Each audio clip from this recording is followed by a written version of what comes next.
जय मसीह की साथियों। परमेश्वर का अनुग्रह एवं दया आप तमाम वीडियो देखने वालों पर होती रहे, यीशु मसीह के नाम में आमीन।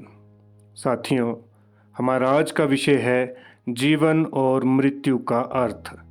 दरअसल हमारा आज का विषय एक सवाल पर आधारित है, एक ऐसा सवाल जिसका उत्तर जानना ज़रूरी है। ये सवाल साधु सुंदर सिंह जी से पूछा गया था, एक मैजिस्ट्रेट, एक जज द्वारा।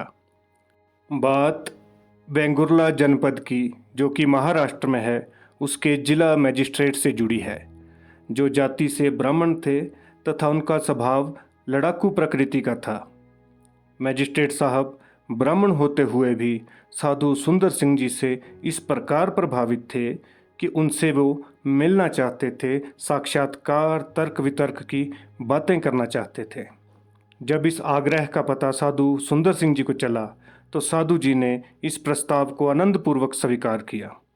जब साधु जी मैजिस्ट्रेट साहब से मिले तो मैजिस्ट्रेट साहब ने साधु जी से कहा, साधु जी, आपका समय बहुत मूल्यवान है, अतः आपका अधिक समय ना लेते हुए मैं अपने सवाल पे आता हूँ। मेरे मन में चल रहे अंतर्द्वंद के बारे में मैं आपसे पूछता हूँ। मैजिस्ट्रेट साहब कहते हैं कि मैंने सभी धर्मों का अध्ययन किया है, परंतु एक प्रश्न का उत्तर मेरे मन में सदैव संदेह पैदा करता है, और वे प्रश्न है कि प्रतिदिन हजारों मनुष्यों का जन्म होता है और प्रतिदिन उनमें से हजारों लोग मर जाते हैं, अर्थात जो पैदा होता है उसे एक दिन मरना ही पड़ता है। आगे वे कहते हैं कि मेरा दृष्टिकोण ये मानता है कि इस संसार चक्र में आने जाने की जो प्रक्रिया है उसका कोई अर्थ नहीं, कोई औचित्य नहीं है। मैं मानता हूँ कि विभिन्न तत्व प्रकृति की प्रक्रिया के अनुसार मिश्रित हो जाते हैं। साधु जी, कृपया करके इस विषय पर मेरा मार्ग प्रशस्त करें। तो ये मैजिस्ट्रेट साहब जो सवाल पूछ रहे हैं, आसान भाषा में मैं आपको बताऊं कि मनुष्य रोज पैदा होते हैं, हजारों लाखों मनुष्य पूरी पृथ्वी पे पैदा होते हैं और इनमें से कई मर जाते हैं। कोई एक्सीडेंट से मर जा रहा है, कोई बुजुर्ग होके मर जा रहा है, कुछ बच्चे मर जा रहे हैं। तो सवाल ये है कि परमेश्वर को इससे क्या लाभ होता है कि वो पहले पैदा करता है फिर वो मर जाते हैं। इससे परमेश्वर को क्या लाभ है, क्या फ़ायदा हुआ। तो आगे साधु सुंदर सिंह जी ने मैजिस्ट्रेट साहब की जिज्ञासा को देखा और उत्तर देने से पहले एक स्मित मुस्कान से कहा कि साहब, आप ज्ञानी हैं, मैं नहीं हूँ।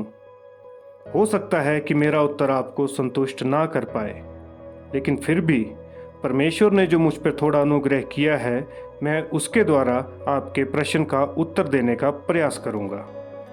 आगे साधु सुंदर सिंह जी इसके उत्तर में अपने जीवन का एक सुंदर दृष्टांत का उदाहरण देते हुए कहते हैं कि एक बार मैं महीनों तक एक पहाड़ी पर मनन करने के लिए बैठा था।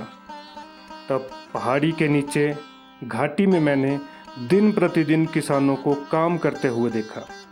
मैंने देखा कि किसानों ने खेत जोता, फिर खाद डाली, और जब वर्षा हुई तब उन्होंने बीज बोया।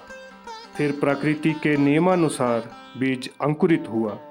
फिर अंकुरित बीज धीरे धीरे पौधा बनने लगा। पहले पौधे की बालें, फिर तिनका, और अंत में उस पौधे में अन्न का जन्म हुआ। ये प्रक्रिया देखने में बहुत अद्भुत थी। जब अन्न परिपक्व होने लगा या पकने लगा, तब किसान रात दिन खेत की रखवाली करता ताकि इस पके हुए अन्न को पशुओं से, मनुष्यों से और परिंदों से कोई नुकसान ना पहुंच सके।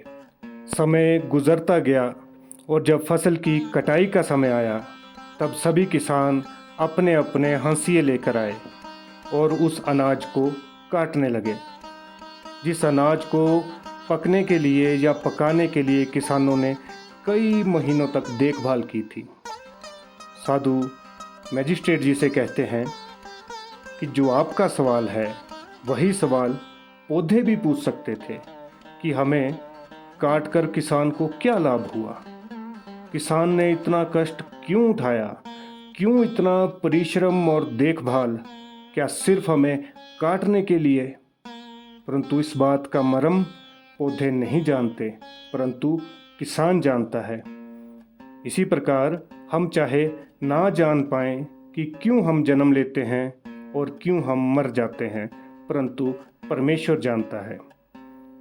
इस दृष्टांत से मैजिस्ट्रेट साहब की जिज्ञासा की परिसमाप्ति हुई और आत्म विभोर होकर उन्होंने साधु जी का धन्यवाद किया और साथ ही कृतार्थ भाव से अभिवादन किया। साथियों, परमेश्वर ने संसार में कुछ भी निरर्थक नहीं सृजा है।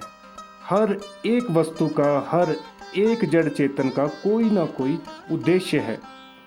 तो हमें आत्मचिंतन करके परमेश्वर के दिखाए रास्ते पर बढ़ते रहना चाहिए तथा परमेश्वर के कार्य को आगे बढ़ाना चाहिए, क्योंकि पौधे नहीं जानते कि किसान ने हमें क्यों लगाया और फिर क्यों काट डाला, लेकिन किसान जानता है कि फसलों के उगाने के पीछे क्या उद्देश्य है और उसे काटने के पीछे क्या उद्देश्य है। तो साथियों, आपको हमारा ये वीडियो कैसा लगा, आप हमें कमेंट में बताएं और वीडियो को लाइक करें और शेयर करें। और एक और ज़रूरी सूचना कि महिमा प्रभु की चैनल आपका बहुत बहुत धन्यवाद करता है जो आप हमारे वीडियोस को देखते हैं। आपके बहुत से कमेंट आते हैं कि आप मुझसे बात करना चाहते हैं, प्रार्थना करना या करवाना चाहते हैं, हमारी मदद करना चाहते हैं, लेकिन संपर्क नहीं हो पाता है। तो इस वीडियो के डिस्क्रिप्शन में हमने टेलीग्राम के चैनल का लिंक दिया है।